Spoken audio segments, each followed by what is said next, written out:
తిరుమల శ్రీవారిని తెలంగాణ మాజీ మంత్రి తలసాని శ్రీనివాస్ యాదవ్ దర్శించుకున్నారు. తెల్లవారుజామున కుటుంబ సభ్యులతో కలిసి స్వామివారి సేవలో పాల్గొన్నారు.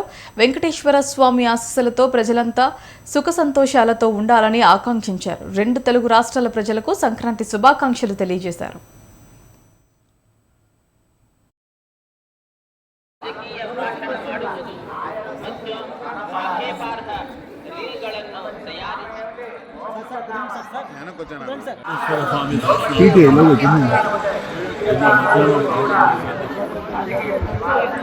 శ్రీకాళహస్తి శ్రీ ప్రసన్న వెంకటేశ్వర కళ్యాణ వెంకటేశ్వర దేవాలయం, కొండవాణి ప్రసన్న వెంకటేశ్వర దేవాలయం ఈరోజు ఇప్పుడే స్వామివారిని దర్శించుకోవాలి. తెలుగు ప్రజలు, తెలుగు రాష్ట్రాలు, యావత్ దేశంలో ఉన్నటువంటి ప్రజలు సంతోషంగా ఆయురారోగ్యాలతో నూతన సంవత్సరం సంతోషంగా ఉండాలి. కుటుంబాలతో రెండోది సంక్రాంతి కూడా 3-4 రోజులలో సంక్రాంతి స్టార్ట్ అవుతుంది. మనకందరికీ చాలా పెద్ద పండుగ సంక్రాంతి.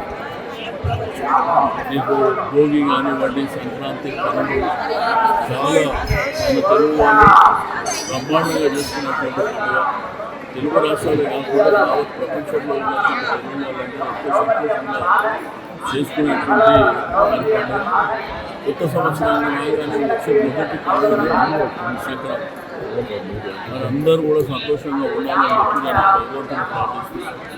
స్వామివారి దర్శనం కూడా చాలా బ్రహ్మాండంగా జరిగింది. మరి ప్రజలకు నిలవేలిపోయినటువంటి శ్రీ వెంకటేశ్వర స్వామి ఎప్పుడు చూసినా కోట్లాది మంది భక్తులతో కలకలలాడేటువంటి ఎన్నో కూడా వైకుంఠ ఏకాదశి 10 రోజులు కూడా చాలా బ్రహ్మాండంగా జరిగినటువంటిది మనకు తెలిసినటువంటిది. కాబట్టి అందరూ సంతోషం.